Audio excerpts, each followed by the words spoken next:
Welcome, fans of high culture. This is the Dude for Masterpiece Theatre.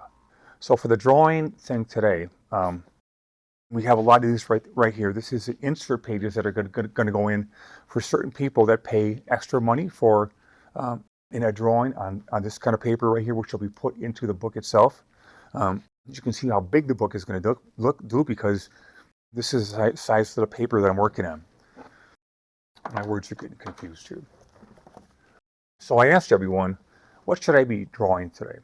And the fans wrote in and said a couple of things. And one of them that I thought I'd go for is a character called Clayborne. That was in issue number 24, I think, of Nexus Color, or 26. I'm not quite sure. I get a little mixed up with that stuff. So to accomplish that,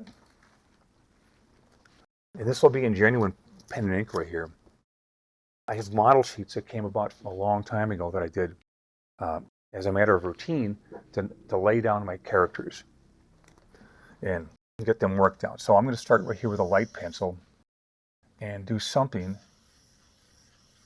Start with a circle right here because me learning the basics of drawing. Oh, okay, I see. So something's coming into my head right now.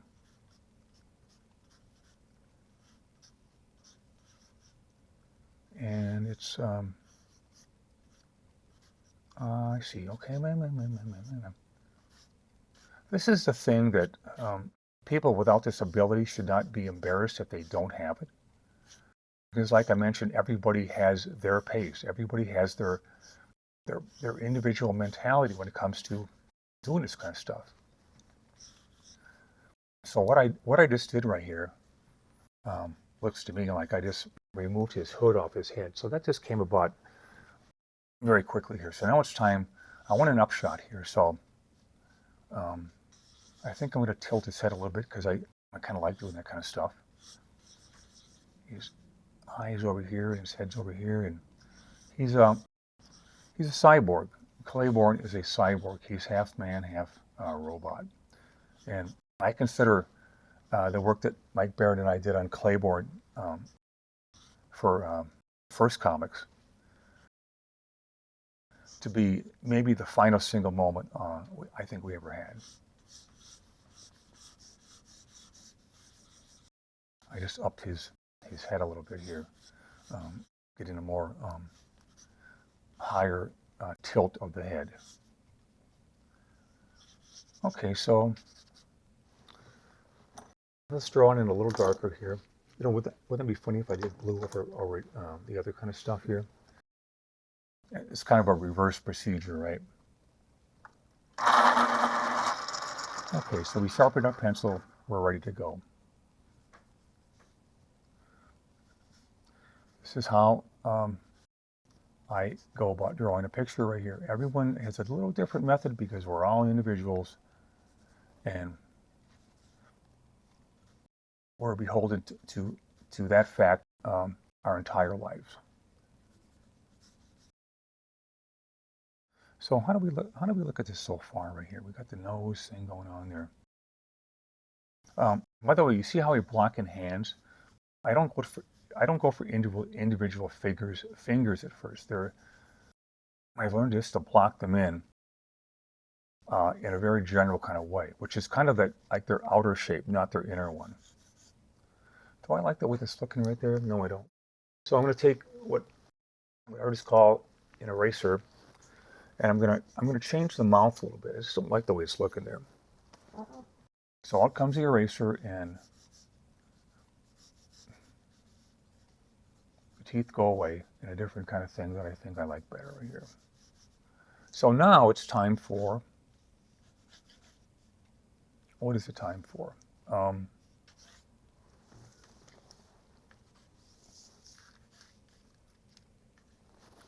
The gesture has to be just right. So what I want to talk about now is, if I can slow my speech down here, are the pen nibs I use. People make a big deal out of pen nibs, but honestly, I just grab one. You know, I know through experience of having tried these things, my preferences and my non-preferences. But at this point, I'm just going to show you how immaterial it is. What you do, if you want to find a pen nib, just buy a few and try them out. Go with what's recommended by other artists and try those, and then experiment with other things that may be drastically different than what you've used. And this especially comes in after a time of longevity here. So let's see how we can do here. This is something that just fell apart of me. Where's my other nibs right here? Do we have one? Do we have a witness? So I grabbed the new one. I don't even care what it is. I'll make it work.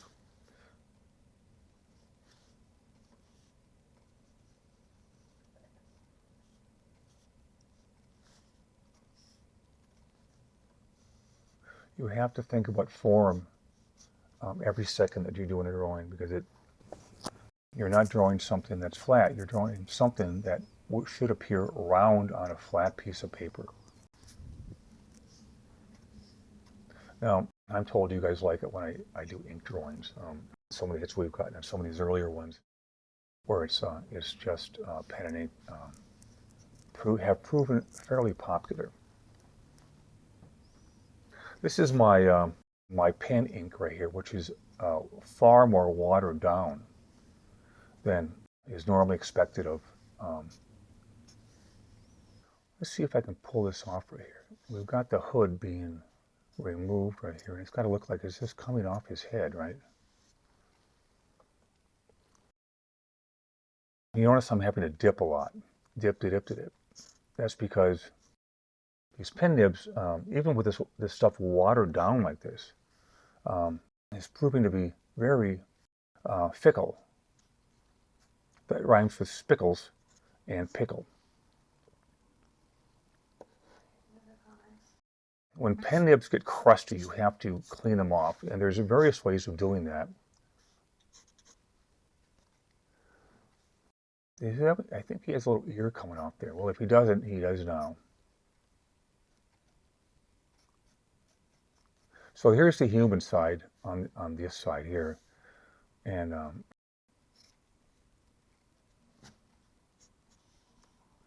the other side is his non-human side.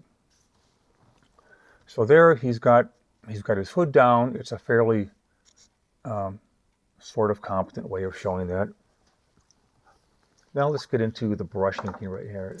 I've been looking into brushes I've been on a brush kick for a little while here. One of them is trying to find brushes that are synthetic. They have a great, super sharp point to them.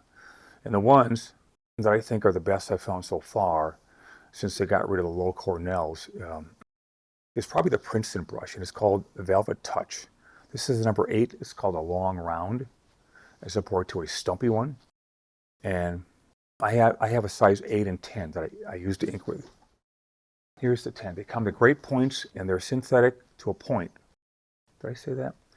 And these are what I use for inking these days. The other ones that I like are the King Art brushes, which are a little, not quite as good, but good enough for us. Let's see here. I've graduated to the number 10 right here.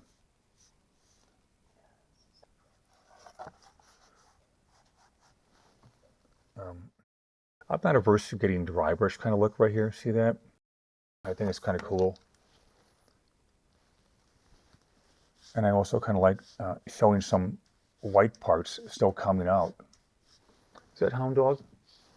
It is Hound Dog. It's time for her camera time right here.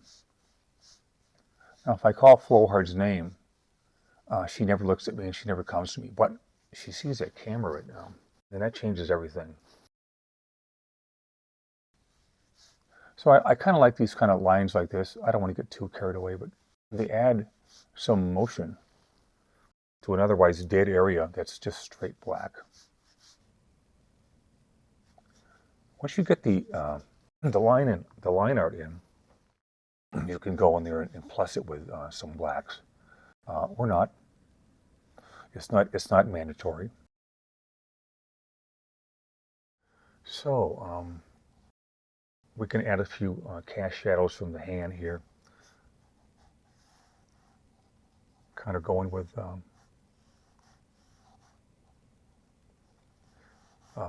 folds are something we all have to learn in any business of art. It doesn't matter what it is. Even if you draw children's books, you're still going to have to learn about folds, because if you don't learn about them, you're going to be seen as an amateur. And nobody tuning in into this live stream would ever want to be accused of that.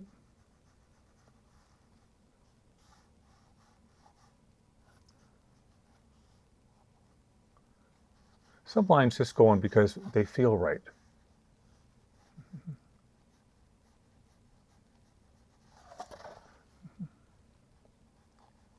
Now make sure you do what I do, which is always sticking your hand in the ink and smudging it everywhere, because that's one of my mainstays.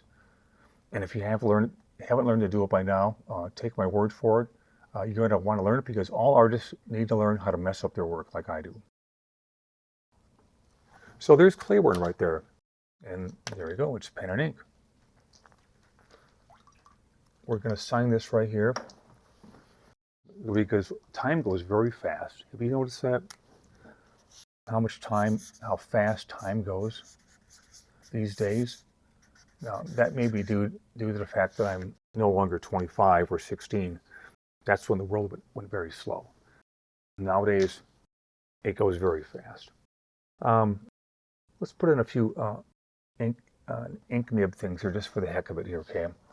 And I'm just going to do something like this to kind of transition the straight blacks. This is a Japanese nib called a G, I think. It's a very popular thing that they use as a very commonplace inking tool right here. Now, the ink is building up on the end of my thing right here, and I absolutely hate that. But I'm not going to take time to go and clean it up right now. Just work, all right? Quit giving me crap. You can be as loose as you want when it comes to your pen strokes. Looseness comes with having worked with it for a long time. I hate these damn nibs. For all the good reasons that most people hate them. What these things need to do is they need to get their act together here. They really need to flow off the pen nib better. And I've never seen that happen. Some of these nibs stop working with ink on them almost immediately. And of course, us artists love seeing that. Don't we, artists? Yes, we do. Okay, so there's Clayborne.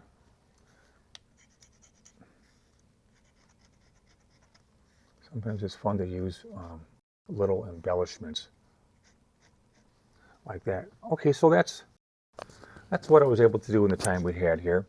I actually had fun with this. It's a non thing that I expected to be using right here. So it's got, the main thing about this right here is it's got to look like it's a natural gesture. It's got to look like it's wrapping around his neck, because in 3D that's the way it is. It wraps around.